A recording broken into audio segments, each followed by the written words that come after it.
ఆధ్యాత్మిక బంధువులకు నమస్సులు. ప్రతి ఆది మరియు బుధవారం మనం మననం చేసుకునే శ్రీమద్ భగవద్గీత సందేశం కర్మయోగం నుంచి మొదటి 2 శ్లోకాల యొక్క అర్థాన్ని ఈరోజు మనం తెలుసుకుందాం. ఈ కర్మయోగం అనే పేరు ఎందుకు వచ్చింది అన్న విషయాన్ని మనం ముందుగా తెలుసుకోవాలి. కర్మయోగం అంటే లోకంలో కర్మ చేయక ఏ జీవి ఉండలేదు. వారికి నియమితమైన కర్మలను వారు తప్పక నిష్కామ బుద్ధితో ఆచరించాలి. తమ విద్యుత్ కర్మలను ఫలాపేక్ష లేక ఈశ్వరార్పణ బుద్ధితో గావించాలి. ఆయా కార్యములను మనుజుడు ఎందులకు ఆచరించవలెనో, వాటిని ఆచరించనచో కలుగు అపకారం ఏమిటో, అదేవిధంగా ఆచరిస్తే కలిగే ఫలితం ఏమిటో, ఏ కర్మ బంధమును కలిగిస్తుందో, ఏ కర్మ ముక్తికి దారితీస్తుందో, ఈ ప్రకారంగా కర్మకు సంబంధించిన వివిధ విషయములు ఈ అధ్యాయంలో చర్చించిన మీదట దీనికి కర్మయోగం అని పేరు పెట్టబడింది. క్రిందటి అధ్యాయమగు సాంఖ్యయోగం యొక్క ప్రారంభంలో భగవానుడు అఖండమగు జ్ఞానోపదేశమును అర్జునుడికి గావించి మరల మధ్యలో నిష్కామ కర్మయోగం గురించిన ప్రశంస కొంత చేసి ఉండెను. తుట్టతుదకు మరల స్థితప్రజ్ఞుని లక్షణములు, ఇంద్రియ నిగ్రహాది సాధనములను వచించి మహోన్నతమగు బ్రహ్మీస్థితిని జ్ఞానానుభవమును వర్ణించి చెప్పడం జరిగింది.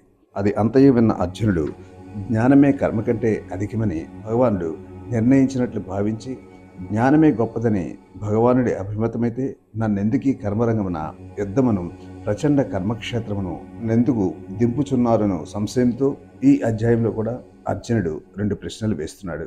అది మొదటి శ్లోకంలో చేతసి చేతర్కణస్తే మాతా బుద్ధి, నన్ను ఎందుకు ఈ ఘోరమైన యుద్ధానికి తీసుకొచ్చావు? నేను బుద్ధియోగాన్ని పెంచుకుంటాను కదా, ఈ సమస్య దేనికి? ఇది సరైన ప్రశ్నే. అయితే దాన్నే ఇంకొంచెం వివరంగా ఈ విధంగా అడుగుతాడు. వ్యామి శ్రేణేవా వాక్యేన, ఈ భిన్నమైన వాక్యముల వల్ల బుద్ధిం మోహయ సేవమే, నాకు ఏమీ బోధపడడం లేదు. తదేకం వద నిశ్చిత్య, నాకు ఏది మంచిదో నన్ను తికమక పెట్టకుండా నిశ్చయించి చెప్పు.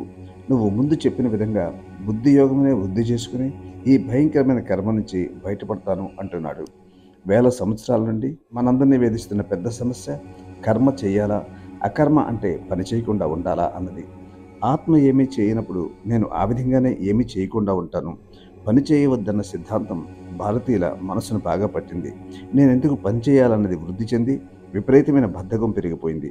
పని లేకుండా విశ్రాంతి తీసుకో అన్న భావన ఎప్పుడూ ఉంటూ వచ్చింది.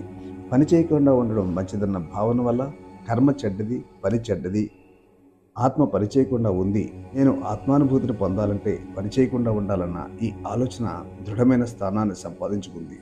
దాన్నే నైష్కర్మ సిద్ధి అని అంటారు. హాయిగా కూర్చోక దానికి దీనికి ఎందుకు బాధపడాలి అన్న యోచన ఎక్కువైంది. యథార్థాన్ని తెలుసుకునే కారణంగా జాతి పతనం చెందింది.